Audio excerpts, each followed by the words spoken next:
सबसे पहले तो बाड़मेर और जैसलमेर से जितने भी बंधु यहाँ पर पधारे हैं, बुजुर्गों को प्रणाम और युवाओं को नमस्कार।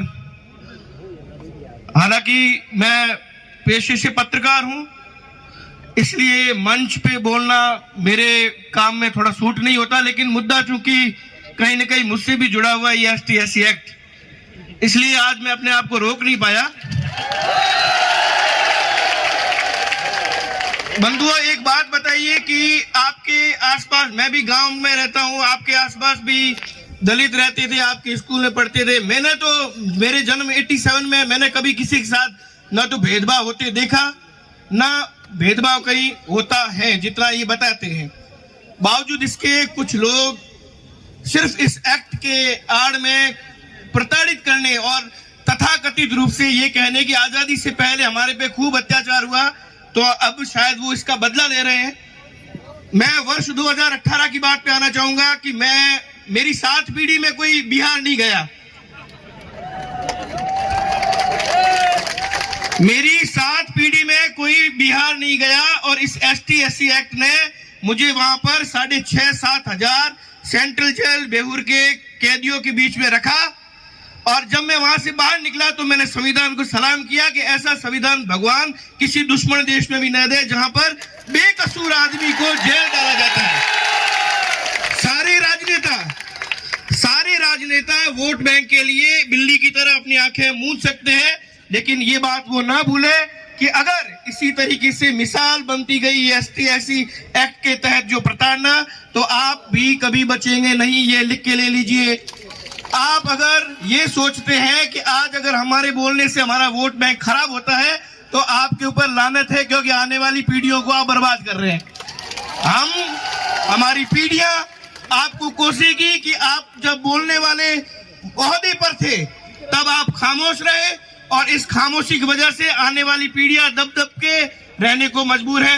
हम किसी जाति के खिलाफ नहीं, हम किसी वर्ग के खिलाफ नहीं, हम किसी के खिलाफ नहीं, लेकिन अगर हमारे वेद भी कहते हैं, पुराण भी कहते हैं, हमारे जितने भी धार्मिक जो रूप से, सामाजिक रूप से जो अगुवा है वो कहते हैं कि अन्याय को सहन करना सबसे बड़ा गुनाह है। तो क्या आपको लगता है कि सिर्फ और सिर्फ खुन्नस निकालने के लिए किसी के पीछे सिंग लगता है तो उसको निशाने पर लेने के लिए आप ST/SC एक्ट को टूल बनाए और निर्दोषों को जेल में डलवाए? आप इस एक्ट की सबसे बड़ी दुखद पहलू को देखिए कि आपकी घर की महिलाएं, आपका बच्चा अगर वो UPSC RPSC के लिए या किसी सरकारी नौकरी के लिए प्रयासरत है, आप कभी भी इस बात को लेकर अपने आप को सुरक्षित महसूस नहीं कर सकते कि ST/SC एक्ट उसको प्रभावित नहीं करेगा। तो अगर पीढ़ियों को बचाना चाहते हैं तो इस एक्ट का एक बार पुनर्मूल्यांकन होना चाहिए। ये एक्ट उन लोगों को बर्बाद कर रहा है जिन लोगों की कोई गलती, कोई गुनाह नहीं है।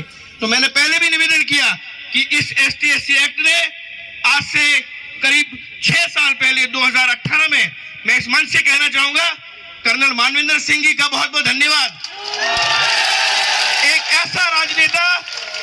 ऐसा राजनेता जिससे मेरे कई मनभेद हुए होंगे, क्योंकि मैं पत्रकार हूं, हर किसी को खुश नहीं रख सकता, एक पक्ष मेरे खिलाफ होगा ही होगा, लेकिन मैं कर्नल मानवेंद्र सिंह को इस भीड़ के माध्यम से धन्यवाद ज्ञापित करता हूं कि आपने आवाज उठाई, तभी मैं आज आपके बीच में हूं।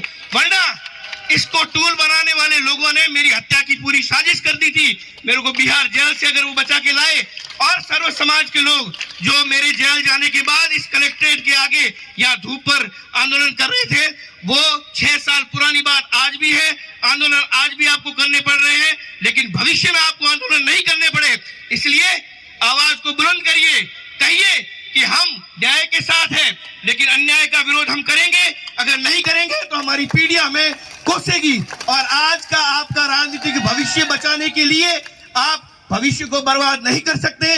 राजनेताओं को एकमात्र यही चीज कहना चाहूंगा कि सहूलियत रखिए कि आप वोट बैंक आपका खराब नहीं हो, हम भी नहीं चाहते खराब हो, लेकिन आपके बच्चे अगर इसी तरीके से सिर्फ इस कारण कि वो राजपूत है, वो ब्राह्मण है, वो सवर्ण है, इसलिए किसी की किसी से नहीं बनती तो उसको अंदर उठा के डालना है, तो ST/SC एक्ट का मुकदमा कर लीजिए।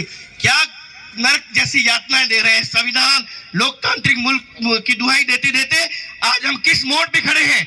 1947 के बाद हमने ये उम्मीद की थी एक लोकतांत्रिक मुल्क ऐसा तैयार होगा जिसमें समरसता का भाव होगा, लेकिन आपने आधुनिक सामंत तो भले किसी को कह रहे हो, लेकिन आपने आज आधुनिक सामंत किनको बनाया है आप खुद देख लीजिए। अपने आप आपका आकलन करने के बाद आप सोच लेंगे कि हम कहां पर खड़े हैं।